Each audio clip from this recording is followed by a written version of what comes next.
I wonder if you got your postal vote, because more people in this election are opting to vote by post than ever before, and there's big delays. I've not received my postal vote yet, and the election is tomorrow. So I, it is a nonsense. Maybe the lack of a postal vote will make my mind up, but at the moment I have only one party that I would vote for, and that isn't on the ballot anyway in my area. So the delay in postal votes poses a significant threat to Conservative leadership contenders, like, for example, Kemi Badenoch and Penny Mordaunt, in what are likely to be closely contested seats. Kemi Badenoch, I think, will sail through because with the rise in tactical voting as well as postal voting, it's not clear in Kemi Badenoch's seat whether tactical voters should vote for Labour or for the Lib Dems, and therefore they will split the tactical vote. It's extraordinary to be speaking of splitting the tactical vote. And in that way, I think she will succeed, but by quite a small margin. In northwest Essex, where she's the candidate, there's, however, 2,600 postal ballots that were not sent out in time due to human error, causing considerable concern. And this mishap could lead to challenges and potential reruns of the vote if the result is close, complicating her eligibility, the Telegraph says, for putting in a leadership challenge after the Conservative Party is defeated. It's like dancing on the grave, isn't it? But she's already thinking about her leadership campaign. She's already got the website ready. It's already active. And, there could be criticism of Keir Starmer for talking about what he's going to do on Friday nights, because it's a little bit like measuring the curtains for Downing Street. But similarly, Kemi Badenoch is talking about postal votes and is briefing the Conservative newspapers like the Daily Telegraph in the hope that she's going to nullify any chance of a question by the Labour Party after the general election that her result is not fair.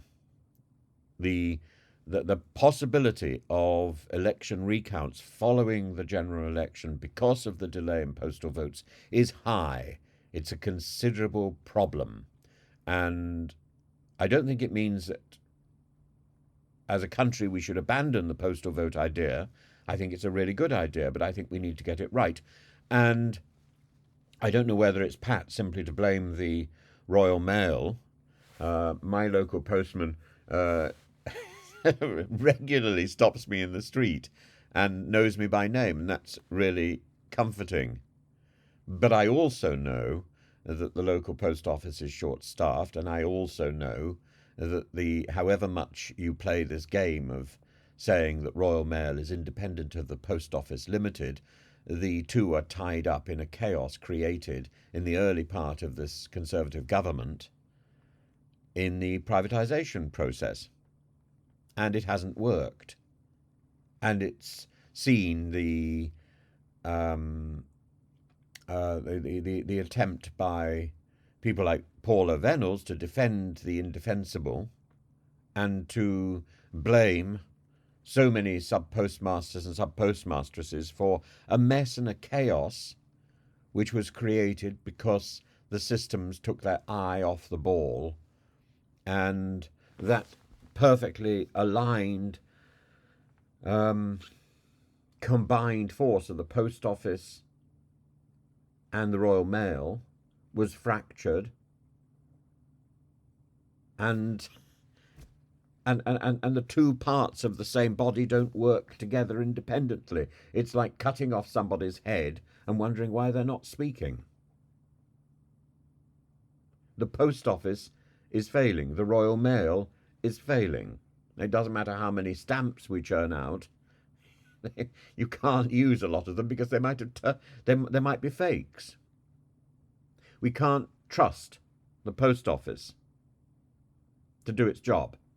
And so tomorrow, or actually, tomorrow morning, the post office will be tearing around trying to make sure that it picks up all the postal votes that it's got and delivers them to the councils where the counts are being done by the allotted time. But even then, now it's too late, really. This is playing catch-up, and the whistle has been blown, and there's so many people, because Rishi Sunak called the election just at the point when people were going on holiday. Those postal votes were needed 2 weeks ago. Somebody who went on holiday 2 weeks ago and who had already booked and wouldn't be back by now and had booked a postal vote and it didn't arrive, lost their vote. They were disenfranchised by the stupidity of the system. Why, if we've got a postal vote, why can't we do it online? This is the problem. We trust the internet to do everything else. Why can't we do our voting online? Why do we have to have this faff of 3 or 4 different bits of paper in an envelope and directions which are so confusing? I can't be the first person to have looked at the directions on the postal vote and to have just thrown it out in despair because I can't fathom it and then voted in person. I can't be the first person to have done that. And tomorrow I don't have any choice. I either go to the local voting place or I don't vote because the postal voting system has let me down. And the delay affects 90 different constituencies, including those with cabinet ministers, as councils scramble to implement emergency measures. And Badenoch's once secure majority is now at risk due to the squeeze by Labour, by Reform, by the Lib Dems. Her seat, previously won by a significant margin, is now considered marginal according to some polls, prompting her to intensify her campaigning efforts. But has she considered it's not marginal simply because of the threat of Labour, Reform and Lib Dems? It's also marginal because of the views she's espoused, those far-right views, when the majority of Conservatives remain One Nation Conservatives, remain this old guard, and they don't want to see the level of change and the level of vitriol which comes with Badenoch. As for Liz Truss, who also faces a squeeze and also faces a threat, and, that would be one of the great Portillo moments that I would be looking forward to in the election coverage.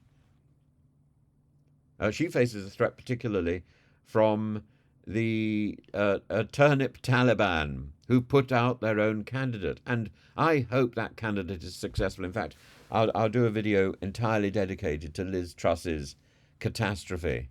But Liz Truss is one of those high-flying Conservatives who hasn't given enough time to her constituency. She turns up, she waves in, and she doesn't seem to know what's going on. She expects to be lauded because she made it up the greasy pole to be Prime Minister. But she arrived in the constituency in the wake of a sex scandal, her sex scandal, which somehow has been forgotten by the national press, but not by the turnip Taliban. They keep an eye on her doings, and they're not deceived by her hand flapping. And I wish them all power. I wish them all power. Bring her down. And, it's not just about this threat of a squeeze from Labour, Reform and the Lib Dems. It's also about the inadequacy of the individual candidates for the Conservative Party. Let's not forget that. They're not going to be losing by chance. They're not going to be losing because it's somebody else's fault. It's their own fault. It's their own fault and their own failure to realise that their first duty is to their constituents and their constituency, not to their ambition. Badenoch's local council has acknowledged its error but the impact on the election result remains a serious concern, potentially affecting the political landscape and the leadership dynamics within the Conservative Party. And to that, I would say, hooray! Let's ensure that the next Conservative leader is a moderate.